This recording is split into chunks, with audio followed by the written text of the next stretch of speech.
আমরা 3 ভাই 3 ভাগে কোরবানি দেই, এক ভাইয়ের অবস্থা ভালো তাই সে বেশিরভাগ টাকা দেয় আর আমরা অল্প কিছু পরিমাণ শরিক হই, তাহলে কি আমাদের কোরবানি আদায় হবে কিনা? এটা একটা গুরুত্বপূর্ণ প্রশ্ন। কোরবানি দেওয়ার ক্ষেত্রে বিশেষ করে যখন ভাই ব্রাদাররা মিলে কোরবানি দেন তখন এরকম পরিস্থিতি তৈরি হয়। একটা গরুর দাম ধরেন 70,000 টাকা, তো এক ভাই তার উপার্জন অনেক কম, সেজন্য সে 5,000 টাকা দিচ্ছে, আর বাকি টাকা যেটা আছে সেটা হয়তো বাকি ভাইরা দিচ্ছে। কোরবানি হবে কিনা? উত্তর হলো কারোর কোরবানি হবে না।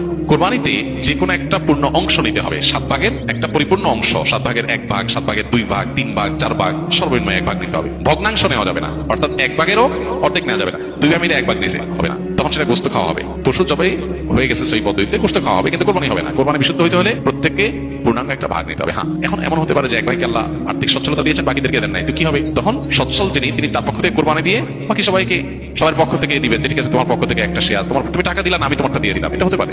অথবা আরেকটা হতে পারে যে ঠিক আছে তুমি অল্প টাকা কামাই করছো, মাত্র 5,000 টাকা আছে, তুমি টাকা না দিলে তোমার কাছে ভালো লাগতেছে না, তুমি টাকা দিলে তোমার কাছে খুশি হবে, তো সেক্ষেত্রে 5,000 টাকা তুমি আমাকে দিয়ে দাও, এটা কোরবানির শেয়ার না, আমি কোরবানি দিয়ে এটা লাগাবো সেটা ভিন্ন বিষয়, বাট তুমি শেয়ার হিসেবে দিলা না, এটা হতে পারে। প্রবাসীরা অনেকে একটা কাজ করে, বিশেষ করে মিডল ইস্টে যারা থাকে, অনেক প্রবাসীরা কোরবানিদের দিন নিজেরা একটা ছাগল জবাই করে। তো রুমে 5 জন থাকে, এখন 5 জন মিলে একটা ছাগল জবাই করলে ওই ছাগলের টাকা তারা ভাগ করে।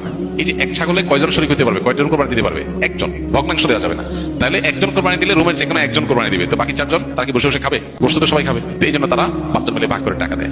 এখানে কারোরই আসলে কোরবানি হবে না, জবাই করা হবে, পশু গোশত খাওয়া হালাল হবে, কিন্তু কোরবানি হবে না। যদি কোরবানি হতে হয় তাহলে এমন করা যেতে পারে 5 জন মিলে টাকা দিল একজনকে দিয়ে, বলো ভাই আপনি মুরব্বী মানুষ, বড় মানুষ, বা আপনি যে কোনো কারণে আমাদের থেকে ভিন্নতর, তো এই টাকাটা আমরা সবাই তুলে আপনাকে দিলাম, কোরবানিটা আপনার তরফ থেকে আপনি দেন, সবটা একজনের হলো, গোশতটা সবাই খাইলো। ভাই বছর আপনার তরফ থেকে হলো, পরের বছর আমরা আবার সবাই টাকা পয়সা দিলাম, ভাই আরেকজন হলো, টাকা আপনাকে দিয়ে দিলাম আপনার তরফ থেকে, কোরবানিটা একজনের হবে। ঠিক একইভাবে গরুতে ভগ্নাংশ, এটার ভাগ